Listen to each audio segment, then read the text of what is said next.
আজকে স্বামীর জন্য বানিয়েছি মজাদার পুচকা অ্যান্ড এই পুচকাটা ছিল আজকে আমাদের ডিনারে অ্যান্ড পুরো দিন প্রচুর খাওয়া দাওয়া হয়েছে সব কিছু নিয়ে থাকছে আজকের ব্লগটি। Hello everyone, welcome to my blog. এটা হচ্ছে সকালবেলা। এই যে সকালবেলা আমি এখানে চা বানাচ্ছি, দুধ চা বানাবো। আমার বেশ দুধ চা খেতে মন যাচ্ছে। দুধ চা বানাইতে আমার অনেক আলসেমি লাগে, বাট দুধ চা আমার খুব প্রিয় একটা জিনিস। সেটা হচ্ছে দুধ চা সকালবেলা খেতে খুবই মজা লাগে। বা আমি কি করি, হেভি কিছু যখন খাই তখন তারপর দুধ চা খেতে বেশ মজা লাগে। বাট আমি অলওয়েজ কফি খাই। বাট মাঝে মধ্যে দুধ চা বানাই যখন আমার শরীরে অনেক এনার্জি থাকে, তখন মোটামুটি আমি দুধ চা বানানোর চেষ্টা করি। এই যে এখানে দুধ চা বানালাম, তারপর বারান্দায় গিয়ে অ্যাস্থেটিক একটা ভিউ নিয়ে বেশ মজা করে তারপর দুধ চাটা খাবো। আমার দুধ চা খুবই পছন্দের। আপনাদের কার কার দুধ চা পছন্দ কমেন্ট করে অবভিয়াসলি জানাবেন। দুধ চা খাওয়া দাওয়া করে এটা হচ্ছে দুপুরবেলার লাঞ্চ। বেশ মজাদার খাওয়া দাওয়া ছিল দুপুরবেলার লাঞ্চে। এখানে হচ্ছে খাসির মাংস ভুনা, ওটা হচ্ছে মুরগির মাংস, মানে হচ্ছে মুরগির রোস্ট, আর হচ্ছে ডিমের কোরমা, আর পোলাও। পোলাও আমার বেশ পছন্দের। পোলাও আমাকে ভর্তা দিয়ে বলেন, মুরগির ভুনা দিয়ে বলেন, তারপর রেজালা দিয়ে বলেন, রোস্ট দিয়ে বলেন, যা দিয়ে বলেন, খেতে আমার বেশ মজা লাগে। খাওয়া দাওয়া কমপ্লিট করে আমি এখানে চলে যাচ্ছি বাজারে। আমি আর সামির আজকে কিছু টুকিটাকি বাজার করা ছিল, তো সেই জন্য এখানে বাজারে চলে যাচ্ছি। আমাদের টুকিটাকি কিছু বাজার করব বাসার জন্য। আমাদের বাসার জন্য বেশ কিছু গ্রোসারি এবং সবজি লাগবে, তো ওইগুলা কেনার জন্যই বেসিক্যালি বাজারে যাচ্ছি। এই যে এখানে আমি আর সামি বাজারে চলে এসেছি। এখানে শসা লাগবে, শসা কিনবো। এখানে শসার মধ্যে দেখলাম যে ছাড় দিয়েছে, তো এখানে টেস্কোতে মাঝে মধ্যেই শসার মধ্যে ছাড় দেয়, আমার কাছে বেশ ভালোই লাগে। তো স্বামী এখানে আমার সাথে দুষ্টামি করতেছে, শসা নিচ্ছি। তারপর বাসায় আলু লাগবে। আমি প্রচুর আলুখোর, মানে মাংস বলেন, যে কোনো সবজি বলেন, আমার সব কিছুতে আলু দিতে মন চায়। তারপর এখান থেকে বাঁধাকপি নিব চিন্তা করছি, আর ফুলকপি নিব। ফুলকপি আমার খুবই পছন্দ। এখানে টাটকা যদি কোনো বাংলাদেশি সবজির ফিল পাইতে চাই তাহলে অ্যাটলিস্ট ফুলকপি আছে।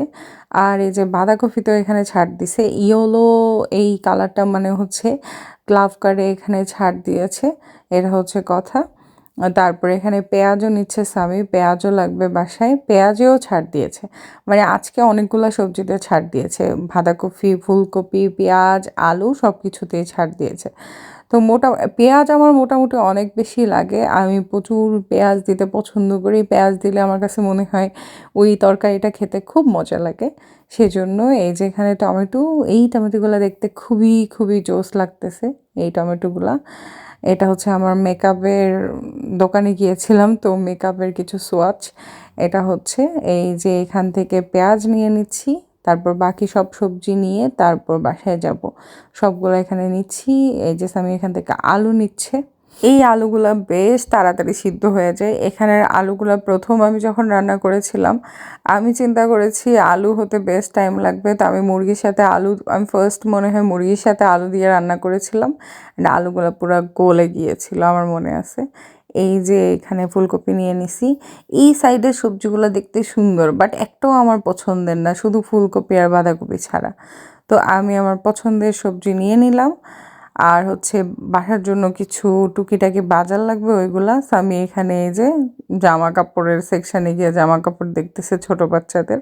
আমরা আমাদের কেনাকাটা কমপ্লিট করে এখানে স্বামী বিল পেমেন্ট করতেছে। বিল পেমেন্ট করে তারপর আমরা বাসার দিকে চলে যাব। আজকে এই পর্যন্তই আমাদের বাজার সদাই করা ছিল। বাজার সদাই করে আমরা বাসার দিকে রওনা দিব। বাসায় গিয়ে আমার প্ল্যান হচ্ছে আজকে ফুচকা বানাবো। সেটার জন্য আমি মোটামুটি একটু কিছু ডাল ভিজিয়ে রেখেছি, আর বাকি সব প্রিপারেশন বাসায় গিয়ে করব। এই যে এটা হচ্ছে আমার ফুচকা, ছোট ফুচকা। ওই যে বাংলাদেশে যে ছোট ফুচকা পাওয়া যায় মামার কাছে, ওই রকম ছোট ফুচকা বানানোর চেষ্টা করেছি। আর এই যে মটর ডালটা সিদ্ধ করে নিয়েছি আলুর সাথে, এখানে ভালো করে মাখিয়ে নিয়েছি, ঘুগনি বানিয়েছি, তারপর টক বানিয়েছি, আর সালাদ কেটে নিয়েছি। এটা হচ্ছে আজকে এখন এখানে কোনো সুন্দর করে সাজানো গোছানোর কিছু নাই, এটা বানাতে বানাতেই আমার খিদে লেগে গেছে অ্যান্ড প্রচণ্ড খিদে লেগে গেছে অ্যান্ড এখন আমি শুধু বানাবো, স্বামীকে দিব আর আমি নিজে মজা করে খাবো। এখানে কিছু ঘুগনি নিয়ে নিয়েছি, বাকি সালাদ নিয়ে নিব, তারপর টকের মধ্যে ডিপ করে তারপর মুখে পুরে নিব, একদম মজা। আমার তো এখনই আবার বানিয়ে খেতে মন চাচ্ছে। আসলে এখানে বাংলাদেশে যেরকম খেতে মন চাইলে আপনি গিয়ে কিনে খেয়ে ফেলতে পারবেন, এখানে ওই অপশানটা নাই। আপনাকে হিউজ প্রিপারেশন নিতে হবে, তারপর বানাতে হবে সব কিছু, তারপর খেতে হবে। এটা বেশ কষ্টের। তো অনেক দিন থেকে মন চাইলে হঠাৎ করে একদম অনেক দিন থেকে মন চাইলে আমরা প্ল্যান করে তারপর বানিয়ে তারপর খাওয়া হয়। এটাই হচ্ছে বিদেশের কষ্ট। বাংলাদেশি যে খাওয়ারগুলো ক্রেভিং হয় ওইগুলা মেটাতে অনেক বেশি টাইম অ্যান্ড সময়ের দরকার হয়, নিজেরা কষ্ট করতে হয়। তো এই যে সুন্দর করে বানিয়ে আমি মজা করে এখন খাবো। আর আজকের ব্লগটা এ পর্যন্তই। Thanks for watching.